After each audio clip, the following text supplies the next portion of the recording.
پیغمبر علیه الصلاۃ والسلام په دعاګانو کې یو دعا ډیره مشهوره وه او ډیر یې کوله او لازمي و خامخا یې کوله. هغه دعا دا وه: اللهم انی اعوذ بک من زوال نعمتک. یا الله زه پناه غواړم، یا الله ما وساتې، یا الله زما حفاظت وفرمایه له څه؟ له دې خبرې څه چې کم نعمتونه تا و ما ته راکړي دي، پر ما د هغه نعمتو زوال چې دی هغه راولم.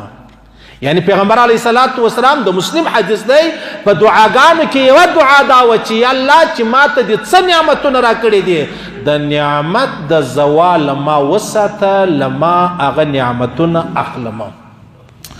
اوس په ظاهره باندې دا خبره داسې شنی خبره معلومیږي چې یاره یا الله پاکه ما د زوال نعمت څخه وساته. معنا دا ده تاسو په دې ښار کې وګورئ عزیزانو، ډېر بیخي ډېر خلک ګرځي. کور یې پخوا خپل و، نن د کرایې په کور کې اوسېږي. پخوا یې کاروبار خپل و، نن د چا سره مزدوري کوي. پخوا په خپل وطن و علاقه کې و، لوی نم و شهرت والا و، نن په مسافرۍ کې د بل بارونه چې دی هغه پورته کوي. یا د هغسې الله پاک ډېر ښه ژوند د خپل کور، د خپل اولاد، د خپل کاروبار، د خپل مال په حواله ورکړی. بله ورځ چې ګورې هغه نعمت الله پاک ځینې واخلي، نو پیغمبر علیه الصلاۃ والسلام به د داسې حاله څه پناه غوښته، ولې الله پر ما داسې حال مه راوله چې تا ما ته یو نعمت راکړی دی، هغه نعمت له ما واخلې. بیا به ښکاره مثال درکړمه. ډیر وخت سړی جوړ او روغ اوسېدلی، ډیر وخت سړی جوړ او روغ اوسېدلی، بله ورځ ځوان سړی دی بیمار دی،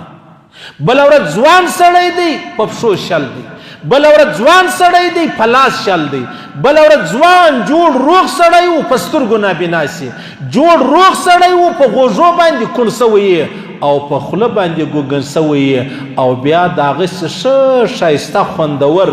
غاښونه هم الله ورکړي. بلو چې ګورې د هغه غاښونه د نزلې د وجې ایستلي دي، بیا یې هغه نقلي غاښونه لګولي دي، ولکه یا د خوراک په خوند پوهېږي، یا د څښاک په خوند پوهېږي، یا د ژوند په خوند پوهېږي. څونه عظیم نعمتونه دي. دا شلدره کې زموږ ملګری کیسه کوي، هغه وایي یو سړی و، هغه یو اندي ګولۍ چې کومه بولې ړنده ګولۍ، چا به پیرنګونه کول، د چا به زوی شی پیدا سوی و. دا ګولۍ چې ده هغه یې په دا چهره کې ولګېدله، ژبې متاثره سوله. بیا دی د دې ژبې د متاثره کېدو د وجې بیا د شي په خوند نه پوهېدی، نه د شاتو، نه د زهرو، نه د خوږو، نه د ترخو، نه د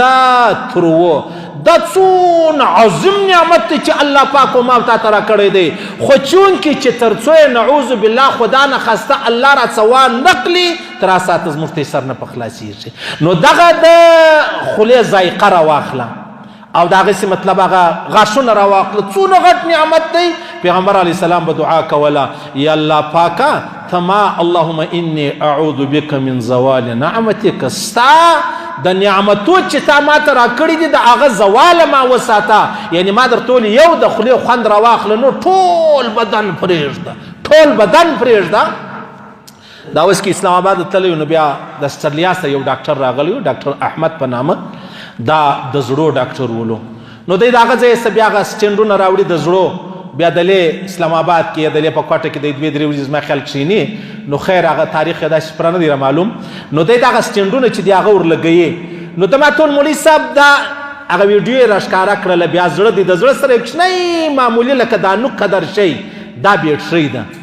که 80 کاله ژوندی وي، 80 کاله دا بیټرۍ مسلسل کار کوي. دا د زړه دړکن نه دی، دا د بیټرۍ د وجې دی. او چې کله دا ختم سي، بیا موږ بله بیټرۍ ورولګوو، بیا څه کېږي، هغه بیټرۍ 10 کاله و 15 کاله ټیم وي، بیا و هغه زړه ته دړکن چې دی هغه ورکوي. د ول مولوي صاحب په ذوالجلال که زه ډېر ماهره ډاکټر یم په اسټرلیا کې پر لوړه سطح باندې، قسم په خدای که په دې پوهېږم چې دا چیچ دی او دا زړه ته دی دغه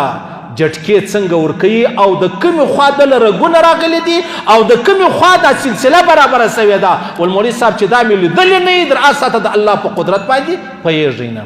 نو ما درته ویل دا یو د خولې ذایقه راواخله، غټ نعمت دی. اول زموږ تللي یو ځای غره لره زموږ ملګری حاجي رفیق ناست چمن والا خو در معلومېږي، وړه زورورې غوښې پخ کړي دي، خوندورې غوښې دي، خوندورې. ته یې خوښې خورې وه یاره ما ته خوند نه رامعلومېږي که موږ انار خورو ول دا ولې تر ودې که څه مه کوه دی زورور انار دی عجیب مه کوه ول یاد څاتکۍ باچا وکتل په خوله کې نسوار و نسوار مې هېر سوي دی خدایه نسوار یې هېر سوي دي په خوله کې دا یې په جیب کې څالي نو نه د غوښو په خوند پوهېږي نه د انارو په خوند پوهېږي نه د مالټو په خوند دا ذایقه الله پاک وما تا ته راکړې اللهم انی اعوذ بک من زوال نعمتک یا الله تا چې کوم نعمتونه راکړي د هغه د زواله ما وساته الله فرمایي وان تعدوا نعمت الله لا تحصوها مدونه نعمتونه درکړي دي چې تاسو ورته کښېنئ ټول جنات ټول انسانان شمار بې نه کوي ما ته څو نعمتونه درکړي دي نو معنا دا سول عزیزانو چې الله پاک کله کله د چا څه نعمت واخلي دا اوس کې هغه یو پوسټ مې کتی عدنان خاشقجي چې دی دا د سعودي و دا ډېر مالدار سړی تیر سوی دی دا دومره مالدار سړی و چې په سنه 80 کې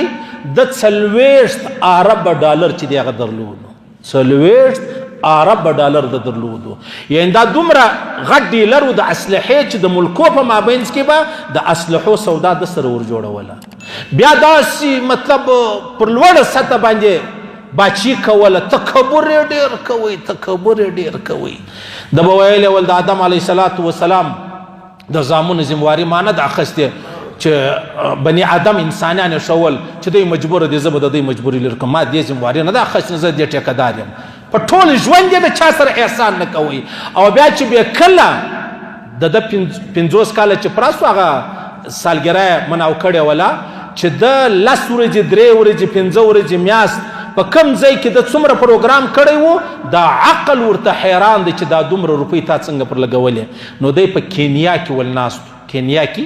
په یو فارم هاوس د درلود هلته ناستو د دې یو کوچنۍ لور وه